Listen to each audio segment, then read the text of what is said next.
ए सावले. हां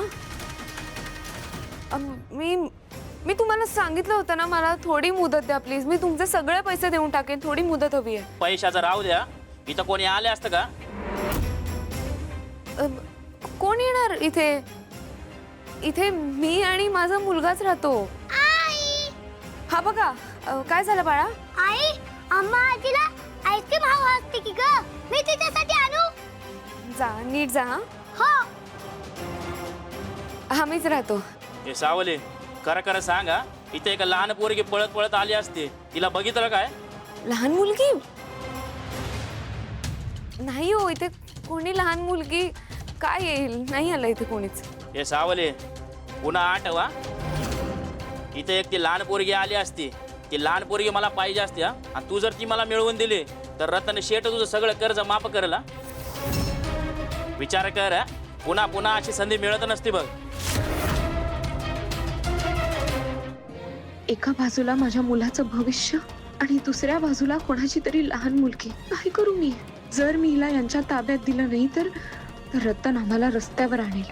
पण जर मी हिला यांच्याकडे सोपवलं तर मी स्वतःला एक आई आणि एक माणूस म्हणून घेण्याच्या पात्रतेची उतरेन का? विठ्ठला, का सारखं सारखं अशा द्विधा मनस्थितीत टाकतोस मला?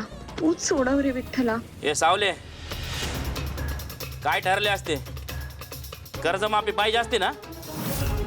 नीट सांगा. हे बघा, तुम्ही तुमचा वेळ वाया घालवताय. इथे कोणीच आलं नव्हतं. हो, मी इथे होते मगाशी. तेव्हा एक मुलगी धावत इथून जात होती, तिथे गेली आहे ती. मला वाटलं की ती खेळत होती, पण तुमच्या बोलण्यावरून वाटतंय की तीच असेल बहुतेक. तिने फुलांचा फ्रॉक घातला होता, बरोबर? हा, तीच असं ती बघ. हा, तिथेच गेली ती. नक्की ना? हो, मी खोटं का बोलेन? हे चाल.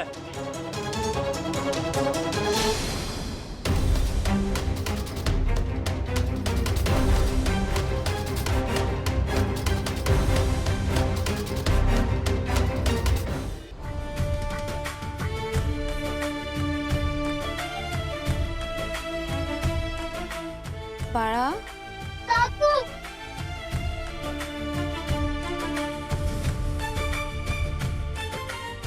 अगं तू रडतेस का? शांत हो, तू आधी रडायचं नाही. हा, ऐक ऐक, ते गुंड आहेत ना, ते गेलेत, तुला काही नाही होणार. थँक्यू काकू, तुम्ही खूप भारी आहात. तुम्ही मला वाचवलं. तुम्ही खरंच खूप चांगले आहात. खूप खूप खूप थँक्यू. हो हो, श्वास घे आधी, शांत हो. पण तू तीच आहेस ना जी मला रतनच्या घराजवळ भेटली होतीस? आपण भेटलो होतो का तिथे? नशीब तेव्हा पण तुम्ही मला वाचवलं, नाहीतर माझं काही खरं नव्हतं. बाबा पण मला रागवला, मी अशी हात सोडून पळत सुटले म्हणून. पण तुमच्यामुळे वाचले. म्हणून मोठ्यांचं ऐकायचं असतं, कळलं? पण मला सांग, आपण दोनदा भेटलो, एवढं बोललो, तरी तू मला तुझं नाव नाही सांगितलंस अजून. माझं नाव? कोणीही जर तुमचं नाव विचारलं तर खरं नाव सांगायचं नाही. या काकूंनी तर मला वाचवलं, या चांगल्या दिसत आहे. पण बाबांनी तर सांगितलंय की कोणत्याही अनोळखी माणसाला आपली ओळख सांगायची नाही. जर मी नाव सांगितलं आणि बाबाला यामुळे काही त्रास झाला तर? नाही नाही, मला नाव नाही सांगता येणार. काकू, मी पळून पळून खूप थकले, मला पाणी देता? देते. तू तिथे बस, मी आलेच. जा.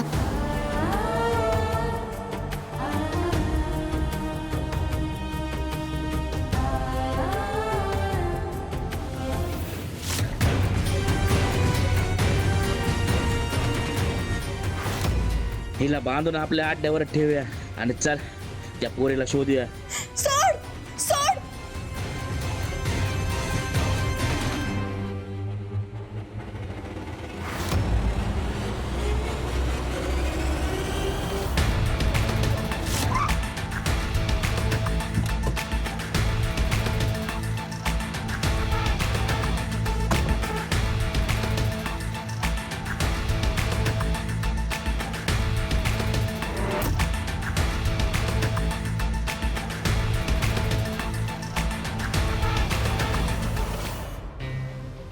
टिप कन्फर्म आहे ना? कन्फर्म आहे साहेब. हां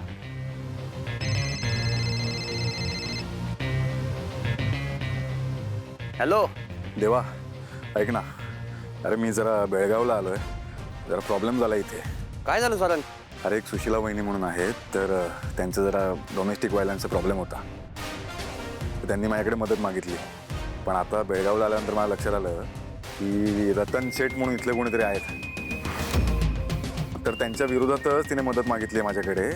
तर झालं असं की इथले सगळे जे पोलीस आहेत ते त्याच्यासोबत सामील आहेत. तर पोलीस मदत करत नाही आहेत, उलट त्यांनी धमकी दिली आहे मला. म्हणजे आमच्यावरच चोरीचा आळ टाकून आम्हाला धमकी दिली आहे. बेळगावमधून बाहेर जायला सांगितलं आहे. काय करायचं सांग. काय सांगतो सारंग? आपल्या पोलीस दोस्तांची एवढी हिंमत, आपल्या ब्रदरला प्रॉब्लेम करतायत. फिकर नॉट. देवा इज हिअर, डोंट फिअर. मी आत्ताच कमिशनर साहेबांशी बोलून घेतो, काहीतरी सोल्युशन नक्कीच निघेल. पण तोपर्यंत तू एक काम कर, जोपर्यंत वरून ऑर्डर येत नाही तोपर्यंत रतन समोर जाऊ नकोस. जाम डेंजर माणूस आहे तो. नाही नाही, अरे ओवी आणि सुशिला वहिनी पण माझ्यासोबत आहेत ना, म्हणून मी काहीच नाही करू शकत आहे. म्हणून तर तुला फोन केला. अच्छा अच्छा. तू एक काम कर, ओवी आणि वहिनीला अशा एखाद्या सुरक्षित ठिकाणी पोहोचव जिथे कोणाचीच नजर पडणार नाही त्यांच्यावर. त्यांना घेऊन बाहेर फिरू नकोस. हां नाही, सुरक्षित ठिकाणीच ठेवलं आहे मी. सुशिला वहिनींच्या पाहुण्यांकडेच दोघांनाही ठेवलं आहे. बघू, पण मला सांग ना आता काहीतरी करायचं. तू काहीतरी लवकर कर ना जरा प्लीज. अरे बस क्या, ख्याल रख. और वो इंस्पेक्टर के डिटेल्स जरा भेज मेरे को, उसका बंदोबस्त करता है मैं. आणि हा सारंग, या सगळ्यामध्ये डोकं शांत ठेव. ठीक आहे, चल.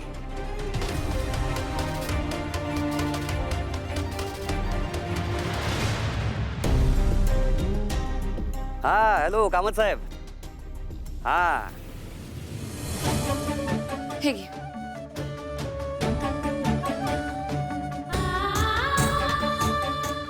अय्यो सावली, ती लहान मुलगी कोण असते ग? आधी कधी पाहिलं नाही, आज आपल्या घरात. मलाही माहित नाही ही कोण आहे, पण मगाशी अचानक धावत आली. ती रतनची माणसं हिच्या मागे लागली आहेत. मी जर हिला घरात लपवलं नसतं ना, तर त्या नालायक माणसांनी हिला उचलून नेलं असतं. त्या रतनची माणसं या लहान मुलीच्या मागे का लागली असतील ग? काय बिघडवलं असेल हिनं? काका मी काहीच नाही केलं, पण ती माणसं खूप वाईट आहेत आणि माझी स्टोरी ना खूप मोठी आहे. तेवढी सांगत बसले ना तर अख्खा दिवस जाईल. त्यापेक्षा मी तुम्हाला एकदम शॉर्ट मध्ये सांगते. माझ्या सुपर हिरो बाबाने ना त्या रतनला आणि त्यांच्या माणसांना ढिशूम ढिशूम केलं ना, म्हणून त्या रतन चिडलाय. अय्यो, तो तुझा बाबा असते? हा, सगळ्या गावात तुझ्या बाबाचीच चर्चा असते. कोणतरी एक माणूस आला आणि रतनच्या माणसाला बदडवून काढला. सगळ्या गावात तुझ्या बाबाचंच कौतुक. माझा बाबा आहे सुपर हिरो, कोणालाच घाबरत नाही. बाबाला कळलं असेल का नक्की काय झाले ते?